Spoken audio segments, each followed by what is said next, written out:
Okay, for the longest time, the vice president has been content to just deny the allegations against her and to wait for the proper forum to answer the charges.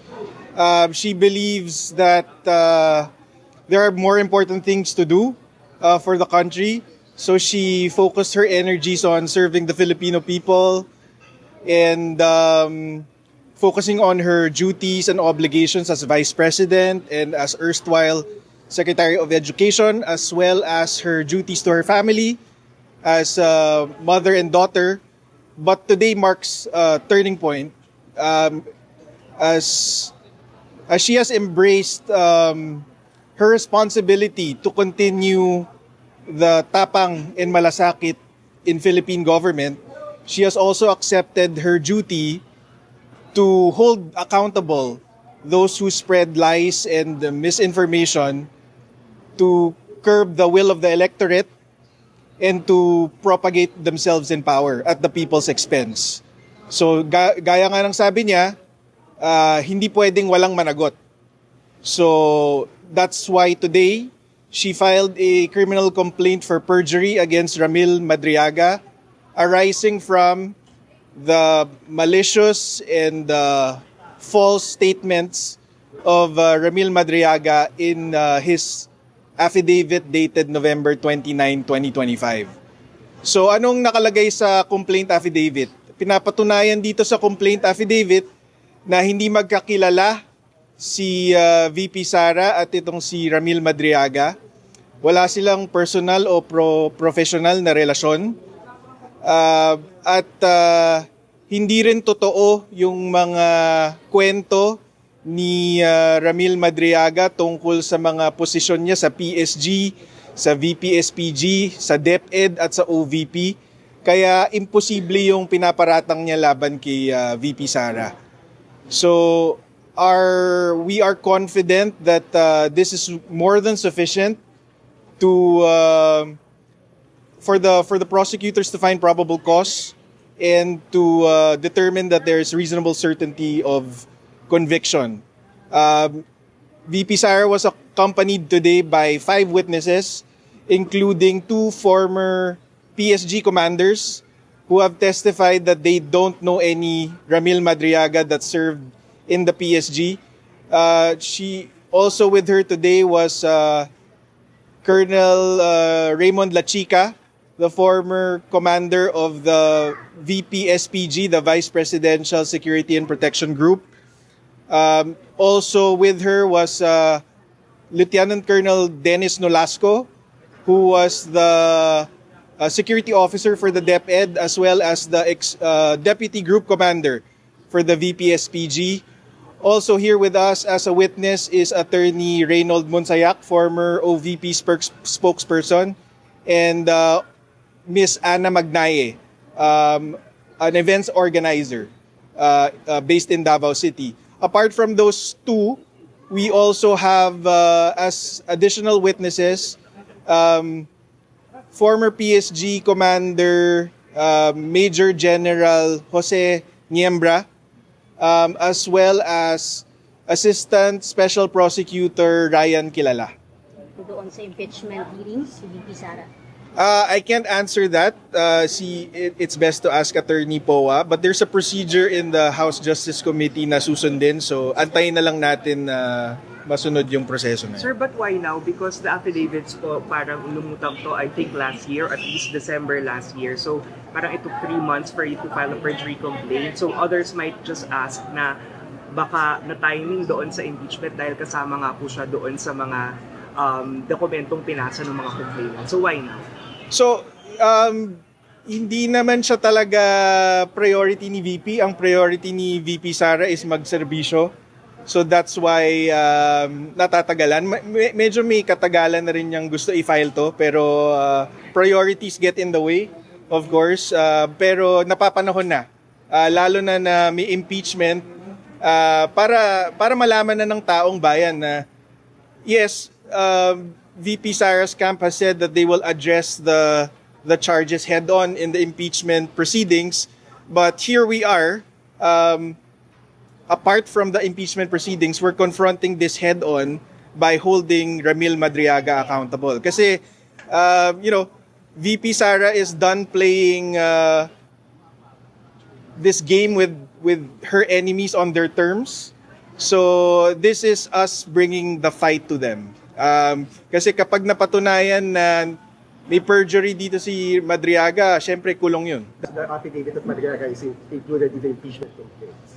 No, I think this is a perfect opportunity to show to the people how politically motivated these impeachment complaints are, because they are based on a worthless testimony from an untrustworthy source like Madriaga.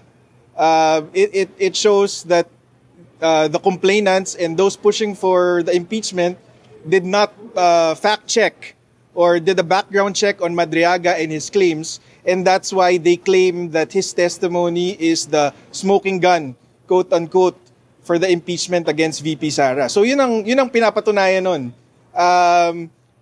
At masaya kami na maipapakita na namin finally sa tao na kung gaano ka politically motivated itong mga impeachment complaint na ito. Pero sir, issues. But Attorney Palad, Madriaga's legal counsel said the Vice President visited him twice, even offering a help for his case related to kidnapping.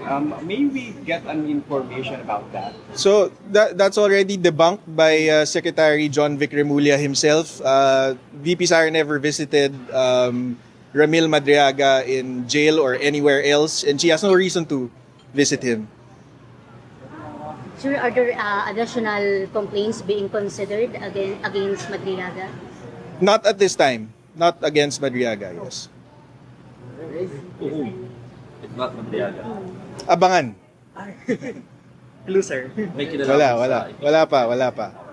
So sir, just to clarify, pwede naman niya i-deny na lang din ulit. Sabi niyo kanina, dinedeny lang naman niya ni VP Sara before, kaya hindi nag-file ng case. Bakit nag-file ng case? Timing sa mga impeachment hearings, sir.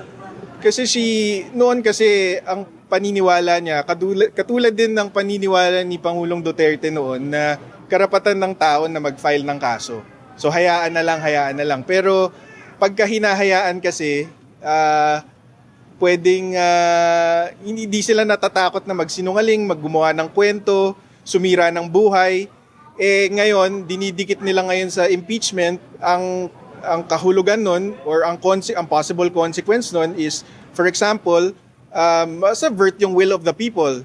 Kasi gusto mong tanggalin ang isang duly elected official ng bansa. So, tanggap ni VP Sara na duty niya, obligasyon niya na harapin to at panagutin si Madriaga. Ang turning point, sir.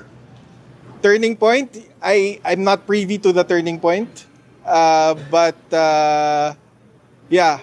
we spoke about this for the first time in, I want to say, January or early Feb. Siya mismo nagsabi na ituloy na ang kaso. Siya ang nagsabi mismo na hindi na pwedeng hayaan lang tong mga to. Wala na nakita.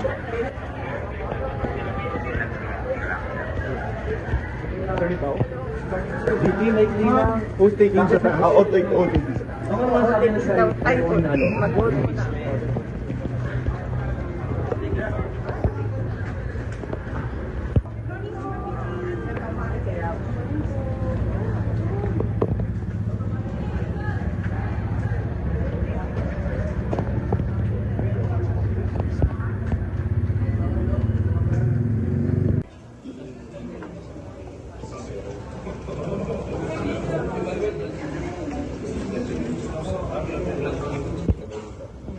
Alam niyo po na kung may mga kasinungalingan nakasaad sa inyong complete affidavit, alam niyo kung maaari po kayo sampahan ng kasong perjury o pagsisinungaling. Okay na po.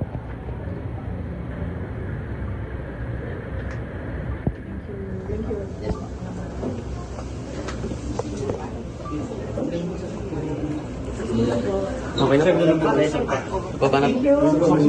Sige sir. Ma'am, sir ma'am. Islam po. May interview lang.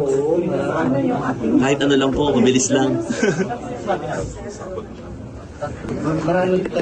Para ano lang, mabilis lang po na, ano lang pong, ano ma'am, bakit ngayon lang kinigsampa ng kaso ng perjury? Sagot ako dyan. Sige, pero Vice, ano pong ano nyo, reaction lang sa mga, sa impeachment, sa House hearing po ngayon ma'am? Monitor po ba kayo na?